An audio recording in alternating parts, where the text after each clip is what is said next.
Vibrações pela Paz. Nossos encontros ocorrem de domingo a sexta-feira às 22 horas. Também nas quartas e quintas às 7h30 horas.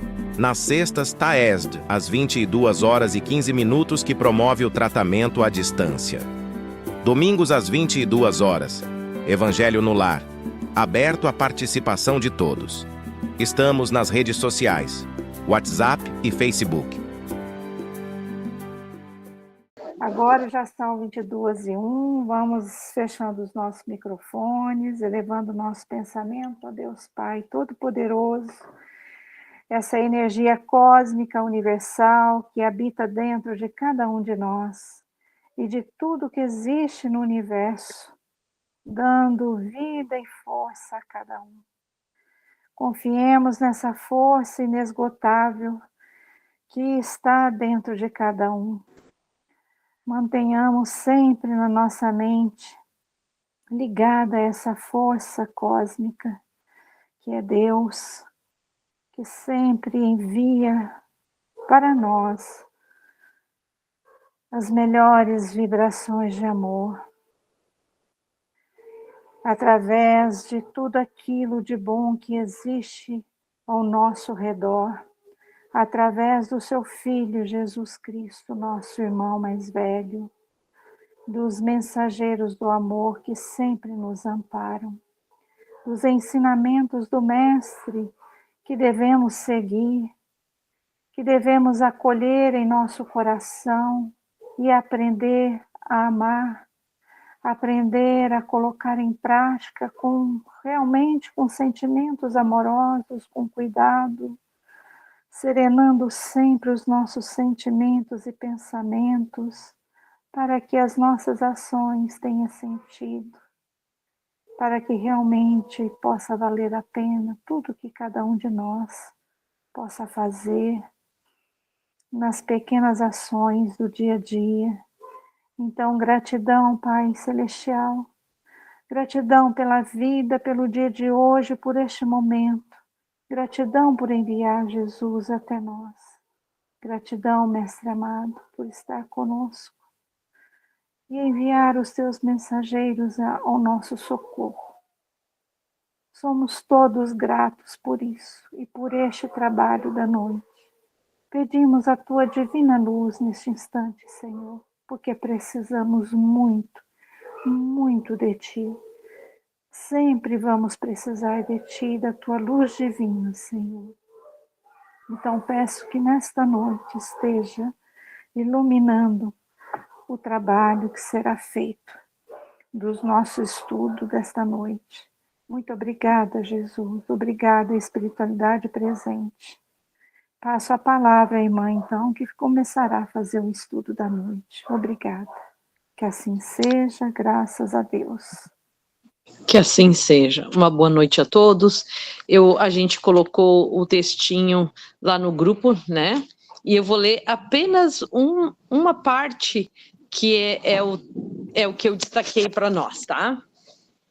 E aí diz assim, ó: a caridade é paciente, é doce e benigna, não é invejosa, não é aflita nem precipitada. É interessante que a caridade não dá, ele não fala de ceder o pão, ele não fala de dar o agasalho. A caridade, ele não está falando de partilhar o dinheiro, né? Como nós estamos muito limitados a essa questão de que fazer a caridade está relacionado aos bens materiais. A caridade não é aflita nem precipitada. Quantas vezes nós nos precipitamos em julgamentos? Quantas vezes nos afligimos sem necessidade? A caridade não se enche de orgulho, não despreza ninguém. Então eu posso dar metade dos meus bens, como Paulo de Tarso diz ali no texto, né? Mas se não for com amor, com humildade, perdeu totalmente a característica de caridade. A gente acha que tem que fazer um trabalho social para ser caridoso, mas no momento que eu não exerço essas orientações, né? De ser mais contido, né? De esperar, de até controlar a minha ansiedade, eu estou faltando com a caridade. A caridade não procura seus próprios interesses. Muitas vezes a gente vai e faz uma ação social para ser reconhecido socialmente, né? Não se vangloria, nem se irrita com nada. Irritação por qualquer coisa, impaciência, incompreensão.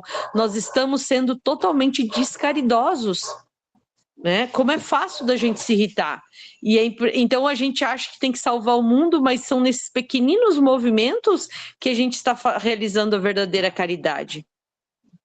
A caridade também não faz julgamentos precipitados. Não se alegra com a injustiça, e sim com a verdade. Ela a tudo suporta, tudo crê, tudo espera e tudo sofre. Sofre no sentido de quê? Porque sabe que nós somos conduzidos pelo Pai Maior, está tudo sob o controle da mão divina. Então, é importante a gente tirar a caridade desse caixotezinho que a gente colocou. Por mais ação social que eu faça, se eu não estiver cumprindo com essas obrigações mínimas no esforço de tentar me manter com paciência, de não me precipitar, de não viver brigando, irritado, tudo que eu faça vai ser quase que uma ilusão. Porque o que o Paulo fala ali, que é a verdadeira, que a espiritualidade fala que é a verdadeira caridade, né? É o meu sacrifício. É muito mais fácil tirar R$500 do bolso do que suportar uma mentira, uma afronta contra a nossa personalidade, né? Então é importante a gente entender que a verdadeira caridade é o quê? É a luta contra os meus próprios impulsos para que o outro não seja prejudicado por mim. Eu queria, então, trazer esse lado dessa lição da noite de hoje. Abro para quem quiser comentar, por favor.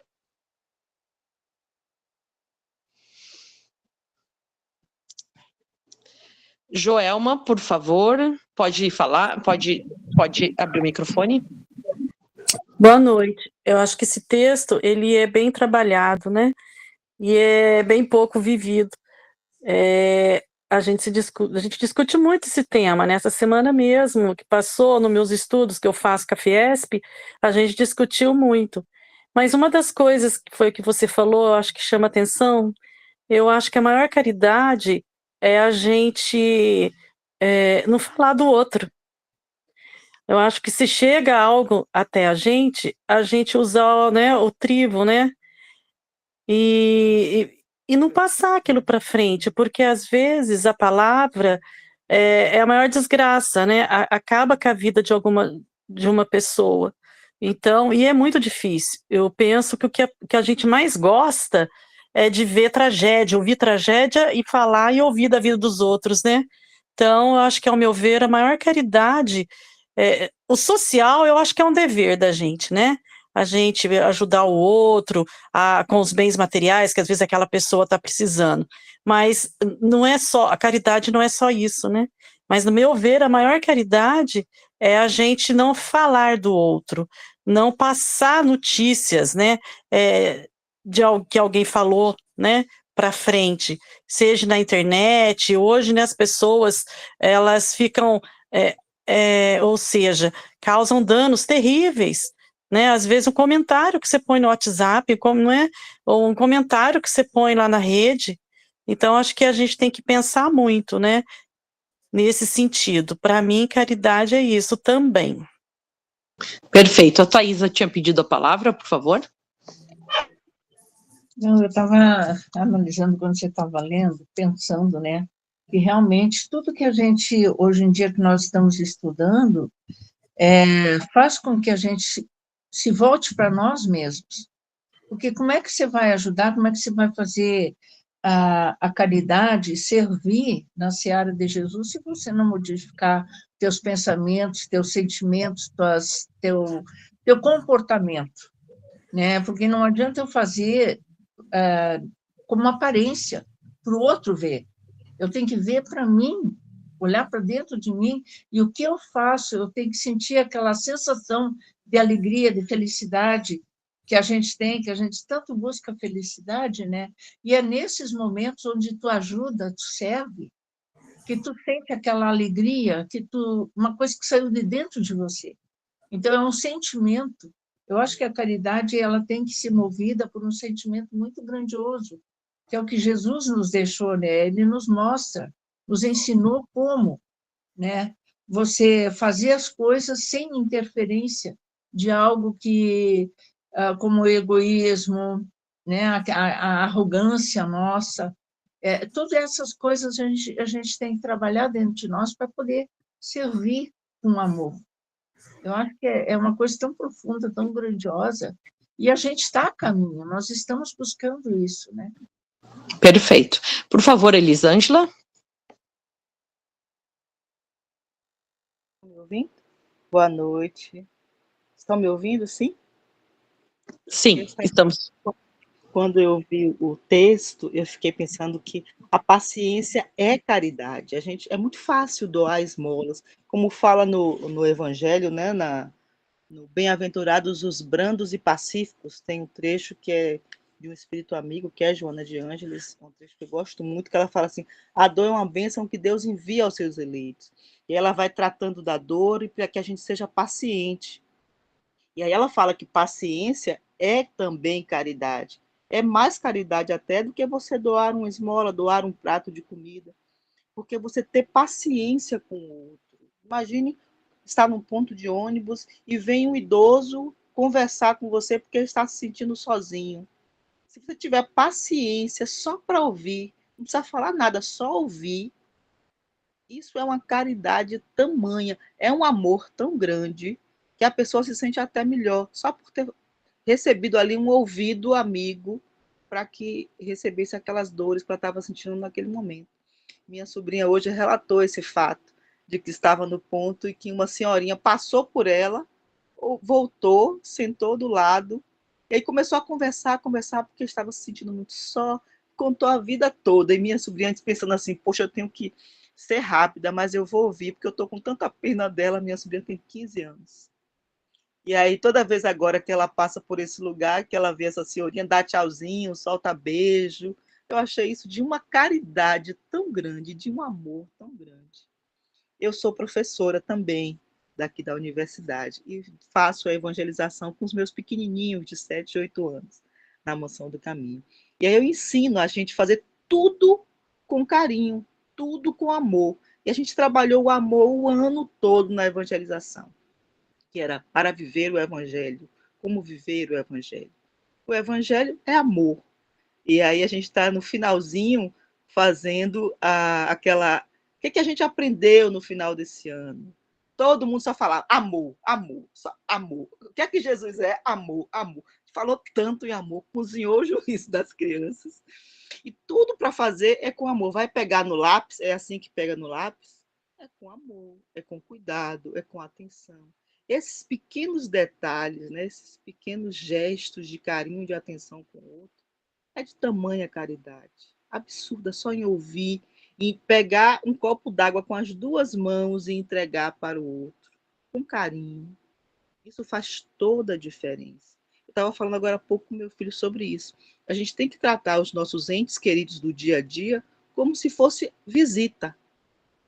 Tratar com o máximo de carinho possível, com gestos de carinho, pequenos gestos de atenção. Porque senão fica tudo tão banal que às vezes a gente nem conversa, nem se fala. E aí, atenção para isso aos nossos entes queridos é também caridade. Hoje a gente viu um trecho do livro O Essencial, para tratar com as crianças do nascimento de Jesus. E tem um trecho que esse livro é de Amélia Rodrigues, psicografado por Divaldo, que ele diz assim: o Messias do amor chegara sem exércitos, sem clarins anunciadores, sem forças de impiedade. Por isso não foi bem recebido. Seu incomparável canto ainda prossegue há 2000 anos, incessantes, convidando com invulgar ternura: vinde a mim e eu vos consolarei.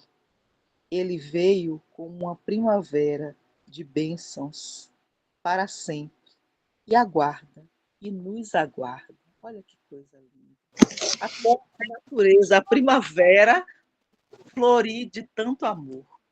Obrigada, Elisângela. Eu passo a palavra para a Miriam, por favor, e depois para a Natsumi. Boa noite, meus irmãos e irmãs. Existem várias formas de caridade, né? E caridade é amor, assim como todos nós sabemos e comentamos, né? Que o essencial a gente não vê com os olhos, mas vê com o coração. E uma forma de caridade também é trazer os nossos irmãos para esse círculo de oração, ou para qualquer círculo de oração, é divulgar, né, o amor do Mestre, é divulgar a palavra do Mestre. Isto também é uma forma de caridade. Então, que nós possamos usufruir de todas as formas de caridade existentes, principalmente essas que tocam o coração, é trazer mais pessoas para perto de nós, é ver não com os olhos físicos, mas ver com os olhos do Espírito, que cada ser que se encontra próximo de nós é nosso irmão. Era isso que eu queria colocar. Acho que passo a palavra para a Nath, né? A gente pensa sempre na caridade como algo externo ao nosso ambiente doméstico. Mas a caridade, ela também é feita dentro de casa. Quando nós ajudamos as pessoas que vivem conosco nos afazeres domésticos, né? A tarefa de casa não é sempre responsabilidade da mãe, da dona de casa. A tarefa doméstica ela é responsabilidade de todos que convivem naquele ambiente. E se eu não posso fazer, o mínimo que eu posso auxiliar é mantendo o que está limpo, mantendo o que está arrumado, organizado. Porque às vezes a gente chega e tem aquela pessoa na casa que é responsável pela organização, né? Pela faxina, por lavar roupa. E aí, já que ela que faz, eu tô nem aí, eu vou seguir a minha vida, né? E na verdade não é assim. A gente tem que colaborar. Se encontrou limpo, deixa limpo. Se eu fui lá na cozinha, fiz um lanche, deixa tudo limpo, não deixa toda a bancada suja de farelo de pão e coisa assim. E a caridade, ela também, ela é a gente levar os nossos pequenos para a evangelização. Independente da gente ser espírita, católico, testemunha de Jeová, na religião, na crença que a gente professa, também a caridade é levar essas crianças para a evangelização. Por quê? Porque quando eles são pequenos, é onde se forma essa parte espiritual do cérebro. Quando a gente não leva eles para evangelização, de pequenininhos, a partir de uma certa idade, essa parte já não se desenvolve mais. E aí vão ser aquelas crianças que vão crescer com aquele senso de que está faltando alguma coisa na vida delas. E eles correm um risco imenso de se meter com drogas, com más companhias, com todo tipo de vícios, bebedeira, vão na balada. Então, assim, a gente tem que ter essa caridade de pensar, não é? Hoje em dia a sociedade tem muito isso de pensar, não, quando ele crescer ele decide. Não, ele não decide. Ele é nossa responsabilidade, ela é nossa responsabilidade. Então, vamos ter essa caridade. Quando ele crescer, se ele não quiser seguir, aí é a escolha dele, a opção dele, mas enquanto ele é pequeno, ele é nossa responsabilidade. A caridade também é a gente, quando chega em casa, perguntar como foi o dia do nosso companheiro, da nossa companheira, da pessoa que vive com a gente. Como foi seu dia? Tudo correu bem? Isso é caridade, porque isso é amor, a pessoa se sente valorizada. E se sentir valorizada, às vezes, ajuda a pessoa a superar alguma dificuldade que ela teve ao longo do dia. Um chefe mais difícil, um colega de trabalho que está tentando prejudicar. Às vezes, desabafar e ser ouvido é caridade. Um bom dia que a gente dá na rua é caridade não só pelo sorriso que a gente dá, mas porque esse bom dia ele vai carregado de bons sentimentos. Ele é uma prece para que de fato a pessoa tenha um bom dia. Então, a caridade é muito mais abrangente do que a gente pensa. A gente tem que refletir sobre o que é caridade e sobre como nós estamos fazendo essa caridade. Tatiana? Isso. Tatiana. Boa noite, irmãos queridos. É só mesmo para acrescentar, né? Porque todos já fizeram tantas colocações maravilhosas com relação à caridade, porque esse texto de Paulo ele é maravilhoso, porque no texto bíblico, né, onde a gente vê a palavra caridade, ela é colocada como amor. E o amor, cada um tem sua visão de amor, tem sua visão, muitas das vezes acha que a paixão é amor. E quando Paulo traz a questão do amor como caridade, ele nos traz justamente essa questão de doação, né? E eu sempre remeto à questão do mandamento do Cristo. Quando Cristo foi questionado, né, qual o maior mandamento, ele simplesmente falou: o maior mandamento é amar o Senhor teu Deus de todo o teu coração, de toda a tua alma e de todo o teu espírito. E o segundo semelhante a esse, né, é amar o próximo como a ti mesmo. Então, eu acho que tudo começa nesse primeiro mandamento, onde a gente precisa ter a consciência que somos filhos de um Pai amoroso, a gente precisa ainda amar e ter gratidão, primeiramente a Deus, o nosso Pai Criador, porque todos nós somos filhos do amor, todos nós somos filhos deste amor gigantesco. Então, quando a gente percebe que o outro também tem o mesmo Deus que existe dentro de mim, então, eu já paro de julgá-lo. Então, o julgamento também, a indulgência, né, já é uma grande caridade, quando eu percebo, a partir daí, a entender qual a necessidade do outro. E como todos colocaram aí, a oportunidade é infinita de fazer caridade. Começa no nosso despertar, quando a gente dedica uma oração, né, que seja o nosso ente querido que a gente convive, ou que seja para o mundo, que seja para os nossos vizinhos. Então, quando a gente desperta, né, na nossa consciência do nosso dia a dia, e a gente dedica essa oração, já começamos a partir daí a fazer uma caridade. E com essa consciência de filhos de Deus, né, e que o outro também é filho, a gente começa a ter até uma certa gratidão, né?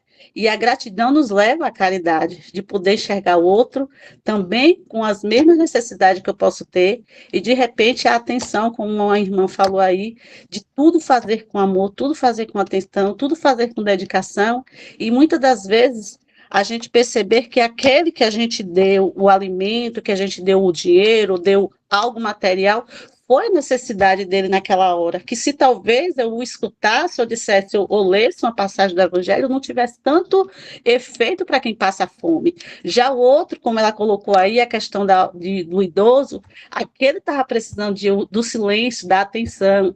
Então, é essa sutileza do nosso dia a dia que a gente vai tendo esse movimento e essa ação, né? Que é justamente o que o Evangelho nos traz, nos orienta, que é ter a ação da caridade. Obrigada. Eu acho que a Eliane tinha pedido a palavra, Júlio, depois tu, então. Não sei se a Eliane vai... Não vejo ela aqui na tela. Pode ser tu, então, se eu não vejo ela.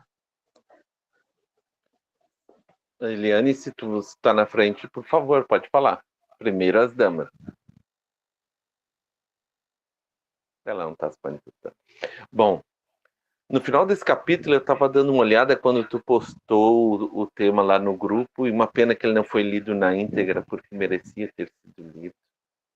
Esse capítulo todo fala sobre a caridade, e o último texto desse capítulo, que é o 15º capítulo do Evangelho segundo o Espiritismo, é um texto de Paulo, uma carta psicografada de Paulo, do apóstolo Paulo.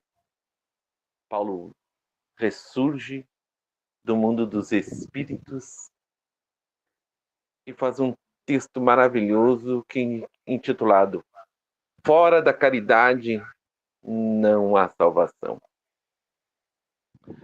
Fora da caridade não há salvação, porque não vai adiantar nada tu decorar todos os textos bíblicos, ler todos os livros espíritas, trabalhar nas melhores casas espíritas, ser um médium afinadíssimo, ter uma oratória invejável, mas fora da caridade não há salvação. Às vezes, tu não é a melhor pessoa, tu fala palavrão, às vezes tu discute com um colega de trabalho, talvez tu não seja o melhor pai ou a melhor mãe, talvez tu seja falho, como 99,99% dos seres humanos são, como nós aqui desse grupo somos. Mas se tu pratica a caridade, se tu praticas caridade, porque a caridade te adoça, ela te transforma, ela te mostra na dor do outro, na necessidade do outro, o caminho da redenção. E aos pouquinhos, sem que tu queira, sem que tu perceba, sem que tu note, ela vai te transformando por dentro. Tem gente que faz crochê para doar na casa espírita. Tem gente que arrecada roupa usada para ser vendida no brechó. Tem gente que atende na portaria, pede licença para os diretores da casa, eu gostaria de ajudar na portaria. Tem gente que varre a casa espírita no final de semana. Tem gente que no final de semana vai andar na rua só para cumprimentar as pessoas, só para dar oi, passar no portão, abanar. Tudo bem? Quanto tempo eu não te vejo? O bom da caridade é que ela não tem manual, ela não tem um guia que diz o que é caridade ou não é caridade. É o teu coração que diz o que é caridade. Então pratica o que o teu coração diz. E isso te salvará. O Cristo não te pediu uma conversão que tu te torne puro, bom, numa encarnação só. Não existe isso em lugar nenhum. Ele diz que tu tem que te tornar. Mas ele sabe, nós sabemos que ao longo dos tempos, ninguém se transforma da noite para o dia. Mas a caridade todos nós podemos fazer. Se não podemos fazer todos os dias, que nós não temos o cabedal emocional para isso, quem sabe façamos uma vez por semana. Começamos assim, em algo planejado, e vamos buscar nossa salvação naquela que é a promessa do Cristo, e é catalogada por Paulo como salvação. A caridade sem interesse algum, simplesmente para aprender a amar. É isso aí. Eu vou passar a palavra para ela e depois eu vou encerrar aqui para trazer por que eu trouxe esse tema. Por favor, Elia, por gentileza. Bem rapidinho. Eu acho também que a caridade, ela tem que começar dentro do nosso próprio lar, né? Gostei muito do que a Natsumi falou. A gente ser caridoso, né? Estar em união com os nossos irmãos, com nossa família de sangue, né? E viver em harmonia, né? Porque a gente tem que gostar da gente mesmo primeiro, antes da gente poder levar a palavra para o irmão, né? Então, eu acredito que eu tenho muito que aprender ainda, mas hoje, na minha vida, antes de falar ou criticar o meu irmão de sangue, né? Eu estou orando por ele, sabe?